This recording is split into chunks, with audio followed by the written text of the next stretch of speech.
Movie की शुरुआत में जियानी को दिखाते हैं जो सुबह जॉगिंग कर रहा होता है। जियानी दिखने में तो एक हैंडसम है और सक्सेसफुल बिजनेसमैन भी है। देखने में तो ये बहुत ही डिसेंट लगता है, पर असल में ये हर लड़की से फ्लर्ट करने वाला प्ले बॉय है। पता है, वो ये लड़की को डेट करने के लिए हर दिन एक नया भेस बदलता है। अब कंट्री क्लब में उसका फ्रेंड फेबियो सारे दोस्तों को बता रहा होता है कि तुम्हें पता है, इसने 3 लड़कियों को डेट करने के लिए 3 अलग अलग आइडेंटिटीज अपना ली है, वो भी एक ही हफ्ते में। जियानी भी मजाक करता है कि अबे फेबियो, तेरी वाइफ ही मुझे डेट करना चाहती है। अब जियानी अपने फ्रेंड डैरियो के साथ लंच कर रहा होता है। डैरियो जियानी का एक तरफ से पर्सनल डॉक्टर भी है। वो जियानी को याद दिलाता है कि तुम 50 के हो रहे हो, अब ये लड़कियों के पीछे भागना बंद करो और एक मैच्योर औरत के साथ लाइफ में सेटल हो जाओ। तभी जियानी को एक कॉल आता है और वो परेशान होने लगता है। डैरियो पूछता है कि क्या बात है। यार, मैं मेरी माँ को लेकर दुखी हूँ। अरे, उनकी तबीयत तो ठीक है ना। इस पर जियानी एकदम कूल होकर कहता है कि मेरी माँ चल बसी। लंच के बाद जियानी तुरंत अपनी माँ के फ्यूनरल के लिए निकलता है, लेकिन वो फिलिपिनो फ्यूनरल को अपनी माँ का फ्यूनरल समझकर उसमें शामिल हो जाता है। फिर अपनी गलती रियलाइज करके वो उन्हें सॉरी कहकर ठीक फ्यूनरल में पहुंच जाता है। फ्यूनरल में जियानी का बड़ा भाई दुख भरी स्पीच दे रहा होता है, लेकिन जियानी जो लेट पहुंचा था वो इशारे से दिखाता है कि वो एक फिलिपिनो फ्यूनरल में फंस गया था। वो झाड़ू लगाने जैसा काम करता है, क्योंकि उसका मानना है कि फिलिपिनो लोग मोस्टली इसी काम के लिए हायर किए जाते हैं। उसकी इस हरकत को देखकर वहां के लोगों को लगता है कि जियानी इस मामले में रेसिस्ट है। फिर जियानी का भाई उसे माँ के घर की चाबी दे देता है। जियानी घर में जाकर कुछ फोटोज देखता है और इमोशनल हो जाता है। फिर अपनी माँ की व्हीलचेयर पर बैठकर वो उनका पुराना वीडियो ऑन करके बैठे बैठे डांस करने लगता है। तभी वहां पर एलिसा नाम की बहुत ही यंग लड़की आती है। जियानी को व्हीलचेयर पर देखकर वो कहती है, मैं आपकी नई नेबर हूँ और मैं एक नर्सिंग होम में स्पेशली एबल्ड लोगों की मदद करती हूँ। अगर आपको कोई हेल्प चाहिए तो मुझे बता दीजिए। बस जियानी भी तो यही चाहता था कि कोई लड़की आ जाए। वो तुरंत स्पेशली एबल्ड की एक्टिंग करने लगता है। अगले दिन ऑफिस मीटिंग में उसका असली चेहरा सामने आ जाता है, जब वो अपने एम्प्लॉयज पर चिल्ला रहा होता है कि हमारा स्नीकर ब्रांड जिसका नाम हाई स्पीड है वो महज एक लाइफ स्टाइल है। अब उसकी नई इंटर्न जूलिया कहती है कि हमें अपने प्रोडक्ट को डाइवर्सिफाई करना चाहिए, हमें पैरालंपिक एथलीट्स को भी अपने प्रोडक्ट की ओर आकर्षित करना चाहिए, तभी हमारी सेल्स बढ़ेंगी। पर जियानी उसकी इंसल्ट कर देता है कि मेरे प्रोडक्ट्स को इंस्टाग्राम इन्फ्लुएंसर यूज करते हैं समझिए,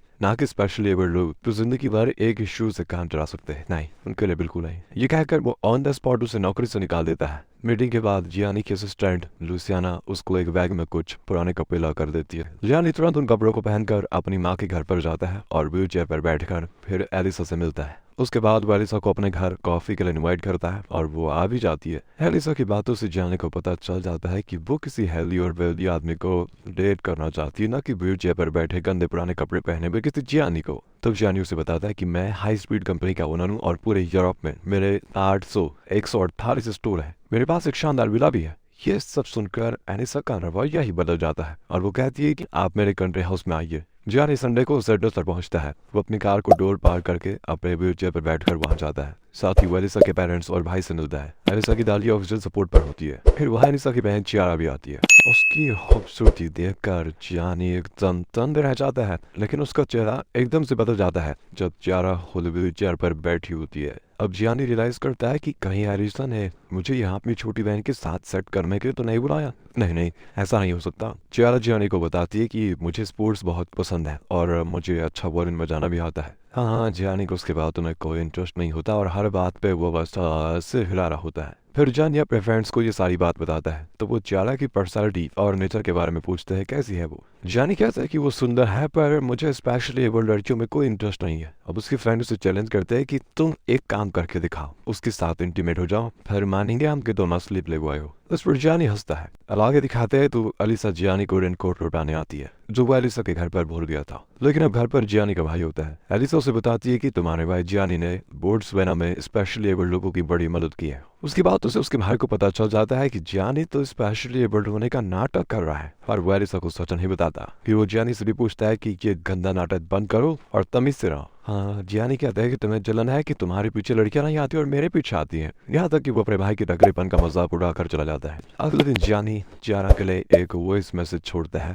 कि सैटरडे को मेरे साथ डेट पर आओगी। ये कहकर फिर वो ऑफिस चला जाता है, लेकिन उसे शॉक लगता है जब चियारा उसी सुबह जियानी से मिलने ऑफिस आ जाती है। अब जियानी के पास व्हीलचेयर तो है ना, वो टेबल पर बैठ जाता है। चियारा उसे बताती कि सैटरडे को तो मैं नहीं आ पाऊंगी, लेकिन आज शाम स्पेशली एबल्ड प्लेयर्स का एक टेनिस टूर्नामेंट है जिसमें मैं भी खेल रही हूँ, तुम जरूर आना। जियानी भी उसे इम्प्रेस करने के लिए कह देता है कि मेरी कंपनी स्पेशली एबल्ड लोगों पर स्पेशल शू बनाने जा रही है, तो मैं चाहता हूँ कि हमारे शू ज्यादा यूज करें। और अब शाम को जियानी चियारा का मैच देखने चला जाता है। उसे खेलते हुए देखकर वो सच में बहुत ज्यादा इम्प्रेस हो जाता है। मैच के बाद चियारा जानी को अपने स्पेशली एबल्ड फ्रेंड्स के साथ लंच करने के लिए इनवाइट करती है, पर लंच के बीच चियारा के फ्रेंड्स जानी से उसकी हालत के बारे में सवाल पे सवाल करते जाते हैं कि जानी का सर चक्कर आने लगता है। उस रात तो उसे इस बारे में डरावना सपना भी आता है। अगले दिन में जानी फ्लाइट में दूसरे शहर जाता है जहाँ चियारा अपना ऑर्केस्ट्रा के साथ परफॉर्म कर रही होती है। जानी उस शहर में एक इलेक्ट्रिक व्हीलचेयर खरीद लेता है और ऑडिटोरियम में बालकनी सीट बुक कर लेता है। जिंदगी में पहली बार उसे क्लासिकल म्यूजिक पसंद भी आता है। कॉन्सर्ट के बाद जानी चियारा को सरप्राइज कर देता है। वो पूछती है तो यहाँ क्या कर रहे हो? जानी झूठ कहता है कि मुझे यहाँ पर एक काम था, सोचा तुम्हारा परफॉर्मेंस भी देख लूं। दोनों फिर एक बड़े से रेस्टोरेंट में जाते हैं जहाँ जानी उससे कन्फेस करना चाहता है कि मैं असल में स्पेशली एबल्ड नहीं हूँ, लेकिन उसकी हिम्मत नहीं होती और वो सब्जेक्ट को चेंज करते हुए कहता है मुझे यहाँ पर कोई काम नहीं था, मैं सिर्फ और सिर्फ तुम्हें देखने के लिए आया हूँ। जानी को इलेक्ट्रिक व्हीलचेयर ऑपरेट करना नहीं आता और वो कोई गलत बटन दबा देता है जिसकी वजह से उसका व्हीलचेयर उसके कंट्रोल में नहीं होता। फिर किसी तरह वो एक जगह पर सेटल हो ही जाता है। डिनर के बाद चियारा जानी को अपने होटल रूम में लेकर जाती है जहाँ वे किस करने लगते हैं, लेकिन आलिसा बीच में ही उसे रोक देती है। बेचारा जानी दुखी हो जाता है। वो वापस अपने शहर आ जाता है। फिर वो डैरियो को सब कुछ बता देता है और पूछता है जब पैराप्लेजिक लोगों का इरेक्शन होता है? डैरियो बताता है कि हाँ होता तो है, लेकिन बेटा तेरी उम्र 49 साल की है, तू टीनेजर नहीं जो ऐसे एक्सपेरिमेंट्स कर रहा है। अगली शाम जानी चियारा को अपने घर डिनर के लिए इन्वाइट करता है। यहाँ चियारा आलिसा को बता देती है कि जानी की आंखों में मुझे सच्चाई दिखती है, वो मेरे विक्रांत को देखकर मुझ पर तरस नहीं खाता, उसके साथ मुझे बहुत अच्छा लगता है। शाम को चियारा जानी के घर आ जाती है। वो बड़ी आसानी से फर्नीचर के बीच से निकल जाती है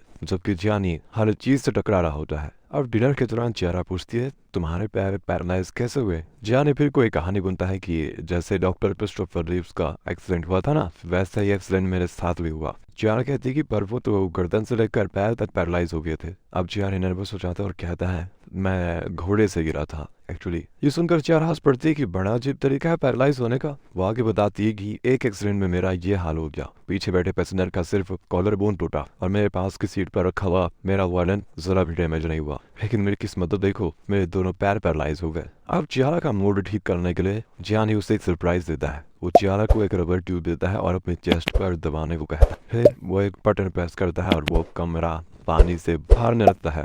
दोनों उस रबर ट्यूब की मदद से तैरने लगते हैं और तब दोनों इमोशनल होकर किस करते हैं एंड ऑफ कोर्स इंटीमेट भी होते हैं। जब पानी बह जाता है तो चियारा कहती है मुझे अपने पैर फील नहीं हो रहे। जानी भी झूठ कहता है कि मुझे भी फील नहीं हो रहा है, पर मेरा माइंड बहुत कुछ फील कर रहा है। फिर चियारा सो जाती है तो जानी जल्दी से उसके साथ एक सेल्फी क्लिक कर लेता है जिसे वो अपने दोस्तों को दिखाकर बताना चाहता है कि मैंने बेड जीत लिया। अगले दिन वो अपने दोस्तों को दिखाता है और फेब्यू से बेड जीत जाता है। उस रात फेब्यू की वाइफ जानी के घर पर आती है और गलती से एक वाइन ग्लास तोड़ देती है। वो कहती है कि आजकल मैं कोई काम ठीक से नहीं कर पाती, बिल्कुल स्पेशल एबल्ड की तरह। ये सुनकर जानी को बुरा लग जाता है। वो कहता है कि जल्दी से ड्रेस पहनो और अपने घर जाओ। कई दिन बीत जाते हैं और इतने दिनों में जानी और चियारा ने एक दूसरे से बात तक नहीं की होती, लेकिन जिंदगी के बारे में जानी का नजरिया अब बदल चुका था। वो लूसियाना से कहता है कि तुम उस इंटर्न जूलिया को वापस बुलाओ जिसने पैराप्लेजिक लोगों के लिए स्निकर्स बनाने का सुझाव दिया था। फिर वो चियारा को कॉल करके कहता है कि मैं तुमसे मिलना चाहूँ, मुझे तुम्हें एक सच बताना है। वो जानी को अपने घर बुलाती है। जानी वहां जाता है तो वो अपना वायरन प्रैक्टिस कर रही होती है। तभी जानी चियारा के बचपन की फोटोज देखता है जिसमें उसके दोनों पैर बिल्कुल ठीक है। अब जानी को अपने छूट के लिए गिल्टी फील होने लगता है और कन्फेस करने के लिए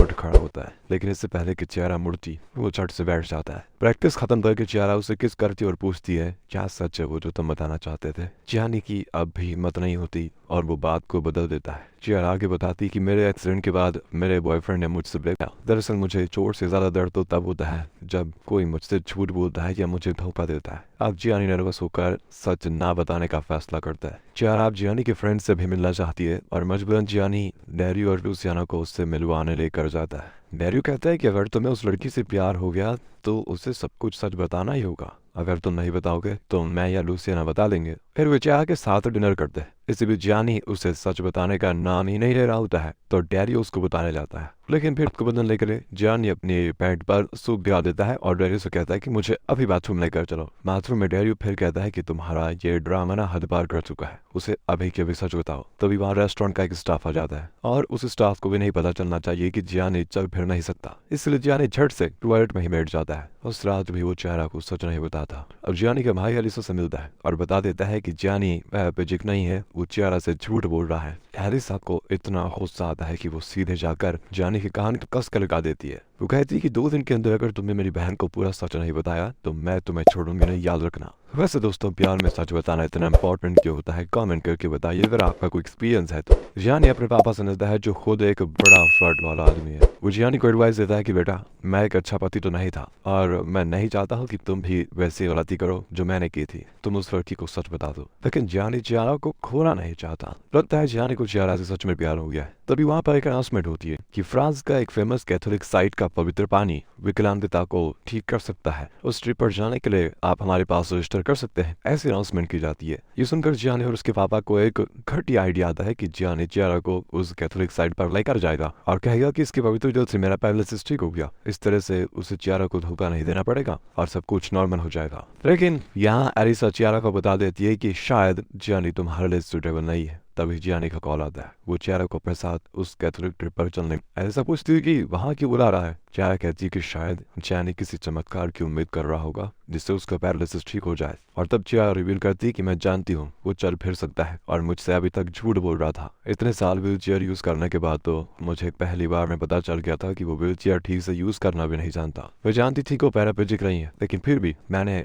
उसे झूठ बोलने दिया क्योंकि मुझे उसका प्यार अच्छा लगा। वो भले ही झूठ पर क्यों ना टिका हो, लेकिन उसका प्यार सच्चा है। ऑब्वियसली में वे उस कैथोलिक साइट पर पहुंचते हैं जहां फादर वॉर्डर जियानी से अकेले में मिलते हैं। और मैं नहीं चाहता हूँ कि तुम सबके सामने उठकर खड़े हो जाओ, क्योंकि इससे दूसरे पैराप्लेजिक लोग झूठी उम्मीद में रहेंगे कि ऐसे चमत्कार होते हैं और मैं नहीं चाहता कि लोग इस तरह के झूठ पर विश्वास करें। फिर जियानी बाहर आता है तो देखता है कि चियारा सड़क के बीच में जा रही है, हालांकि उसे पता है कि एक ट्रक तेजी से वहां पर आ रहा है। ये देखते ही जियानी तुरंत व्हील चेयर से उठकर भागता है और चियारा को बचा लेता है। सच जानते हुए भी वो ऐसे बिहेव करती है मानो सच में जियानी के पैर इस पवित्र जगह से ठीक हो गए हो। फिर वो रोती हुई उस बस को बोर्ड करके वापस लौट आती है। जियानी वापस आता है, लेकिन उसकी लाइफ दिन ब दिन बिखरने लगती है। एक दिन क्लब में फेबियो जियानी को पीटने लगता है क्योंकि उसे पता चल गया था कि उसकी वाइफ का जियानी के साथ अफेयर चल रहा है। जियानी का रवैये से तंग आकर लूसियन भी रिजाइनेशन दे देती है। जियानी मन की शांति के लिए अब अपनी माँ की कब्र के पास जाता है और पहली बार अपनी माँ से माफी मांगता है। वो जूलिया को फिर से हायर कर लेता है और अपना नया एड कैंपेन उसी के हाथों लॉन्च करवाता है, क्योंकि उसी ने पैराप्लेजिक एथलीट्स को प्रमोट करने का आइडिया दिया था।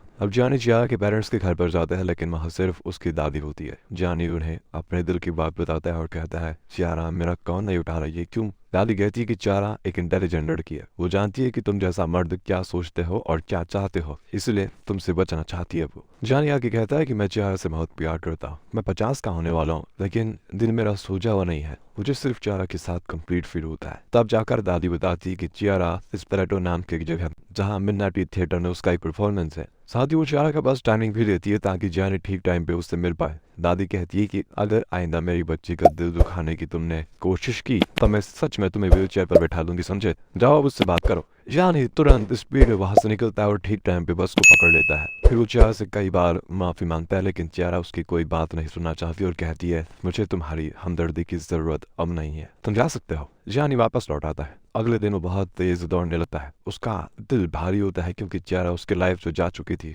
उसकी सांसें फूलने लगती है। वो हाफ में बैठ जाता है, लेकिन तभी वहां पर चियारा आती है। जियानी पूछता है कि तुम यहाँ पर क्या कर रही हो? वो जियानी की वही बात दोहराती है जो उसने कॉन्सर्ट के बाद कही थी कि मुझे भी यहाँ पर एक काम था, सोचा तुमसे मिल लूं। इस पर इन दोनों के बीच की दरार भर जाती है और चियारा उसे गले लगा लेती है। फिर उसे अपने गोद पर बैठा लेती है कि चलो आज मैं तुम्हें लिफ्ट देती हूँ। लास्ट सीन में दिखाते हैं कि पूरा परिवार एक हो गया है। जियानी का भाई एलिसा को डेट करने लगता है। चियारा की पूरी फैमिली जियानी का 50th बर्थडे बड़ी धूमधाम से सेलिब्रेट करते हैं। जियानी चियारा को अपनी बाहों में उठा लेता है और धीरे से डांस करने लगता है। और इसी के साथ ये मूवी यहाँ पर एंड हो जाती है। हमें कमेंट करके जरूर बताएं, साथ ही चैनल को सब्सक्राइब और वीडियो को लाइक जरूर करें। तो आज के लिए बस इतना ही, मिलते हैं हमारे नेक्स्ट वीडियो में।